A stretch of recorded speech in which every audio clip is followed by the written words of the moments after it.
డప్పు రమేష్ అన్న రెండవ వర్ధంతి సభలో కళాకారులు తమ ఆటల పాటల ద్వారా రమేష్ అన్న జీవిత చరిత్రను విలవిస్తూ తను వచ్చిన నేపథ్యాన్ని, తను ఏ సంస్కృతి నుంచి వచ్చారు, ఆ సంస్కృతిని కూడా తమ ప్రజలకు ఏ విధంగా విప్లవోద్యమానికి మలిచాడు అనే విషయాన్ని కరాఖండిగా చెప్పిన ప్రజానాట్య మండలి కళాకారులు ఈరోజు ఈ స్టేజ్ పైన తమ విధానాలను వివరించారు. విందాం. పోనీయకుండా బతికిండ్రో, ఏ మట్టిని నమ్ముకొని మట్టిలో ఉన్నటువంటి సహజత్వాన్ని సమాజానికి చాటి చెప్పాలని తపన పడ్డరు. ఆ సహజత్వాన్ని, మౌఖికాన్ని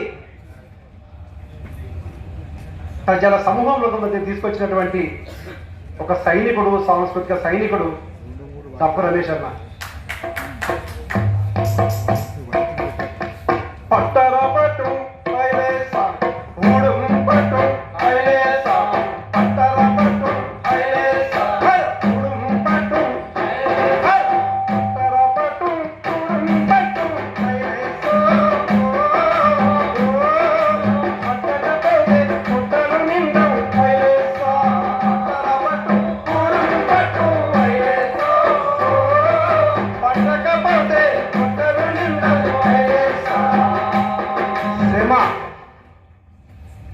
దీనికి రాత లేదు, భాష లేదు. అంటరానితనమని ఊరి కావలో ఉన్నటువంటి జాతులను ఏకం చేసి వాళ్ళ జీవితాన్ని ఒక పేపర్ మీద తీసుకొచ్చి యాసను, భాషను, సంస్కృతిని తీసుకొచ్చి సమాజ మార్పు కోసము, నూతన సాంస్కృతిక మార్పు కోసము ప్రయాణం చేసినటువంటి ఒక శాస్త్రీయ సైనికుడు. డప్పు రమేష్ అన్నంటేనే డప్పు రమేష్ మాత్రమే తెలుసు. కానీ కామ్రేడ్ డోలక్ ఎక్కడున్నాడో వీరుడు మాయన్న, ఏమైపోయిండో డోలకు దాయన్న, ఎక్కడున్నాడో వీరుడు మాయన్న, ఏమైపోయిండో డోలకు దాయన్న.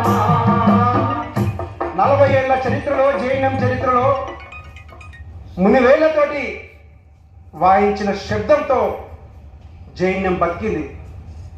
ఆ మునివేళ్ళు ఆగిపోయిన తర్వాత, ఆ ఏలను నరికేసిన తర్వాత, తన మణికట్టును నరికేసిన తర్వాత ఆ శబ్దం, డోలక్ శబ్దం మూగపోయినప్పుడు అప్పుడు డప్పు రమేష్ కాస్త డోలక్ రమేష్గా మారిపోయింది.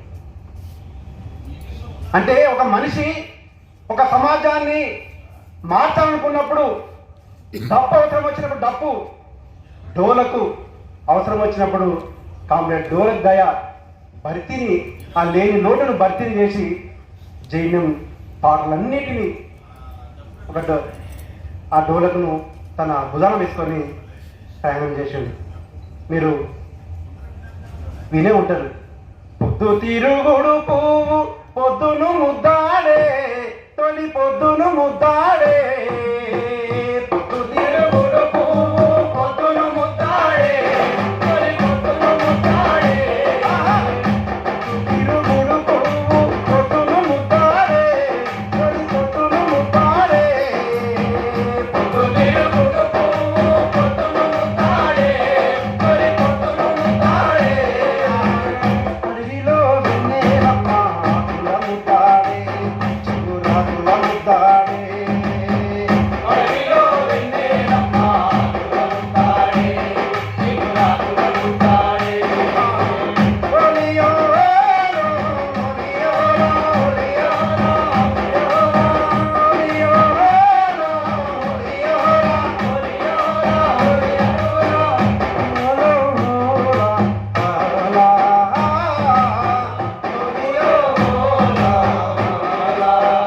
ఈ కామ్రేడ్ రాజనరసింహ మీ ముందు మాట్లాడుతున్నప్పుడు చెప్తాడు, అస్సాంలోకి వెళ్ళినప్పుడు ఆ అస్సాంలో ఉన్నటువంటి ఒక జానపద రూపాన్ని తీసుకొని జైన్యం ఈ తెలుగు నేల మీద పాట పాడుతున్నప్పుడు దానికి ప్లేబ్యాక్ సింగర్ గా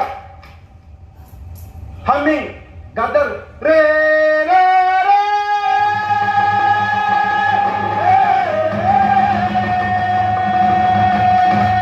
ఈ శబ్దంలో ఏం లేదు. ఈ శబ్దము ఈ రూపం విన్నప్పుడు ఈ గొంతు లేచినప్పుడు ఎక్కడో ఒక విప్లవాత్మక మార్పు జరగబోతుంది, ఏదో జరగబోతుంది సమాజంలో అని ఈ శబ్దం ద్వారా ప్రపంచానికి చాటినటువంటి మహనీయులు కామ్రేడ్ గద్దర్, డప్పు రమేష్. ఎక్కడైతే ఊపిరి ఆ శక్తి ఆగిపోతుందే అదే ఫ్లోలో, అదే టెంపో, అదే శృతిలో రేలా రే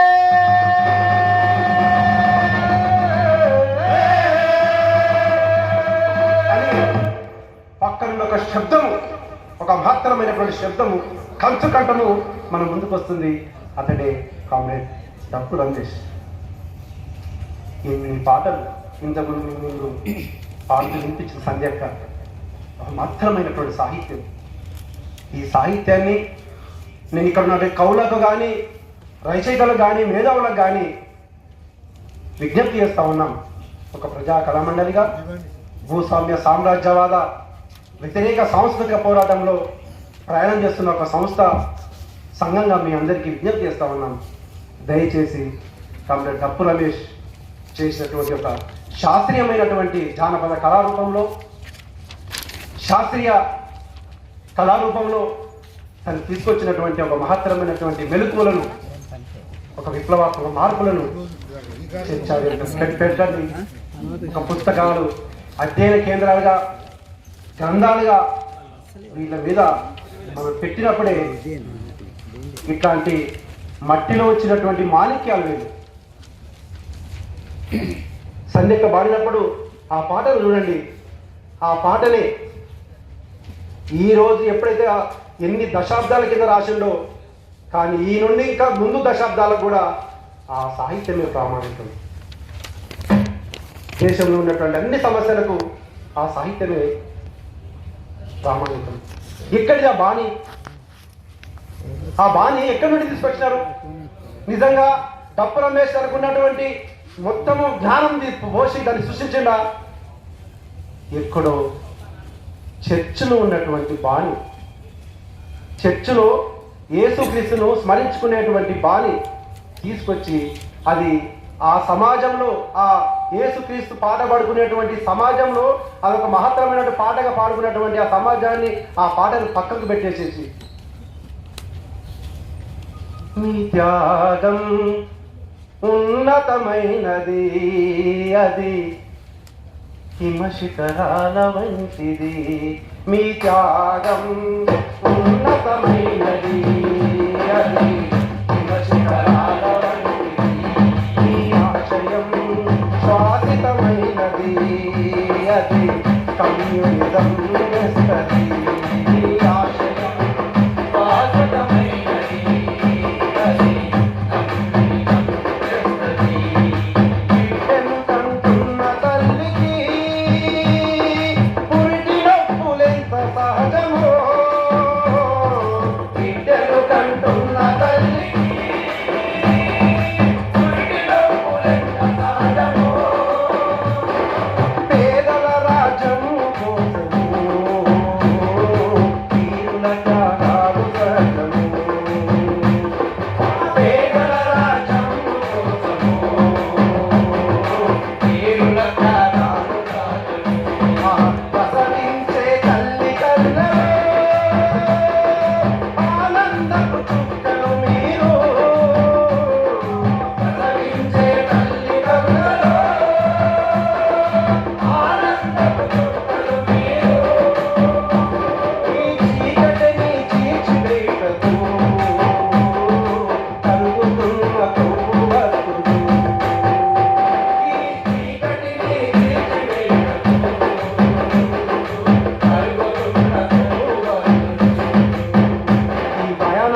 అధ్యక్ష వర్గం మన్నించాలి. ఈ ప్రయాణంలో ఆటుపోటు వచ్చినప్పుడు, మిత్రులు దూరమైనప్పుడు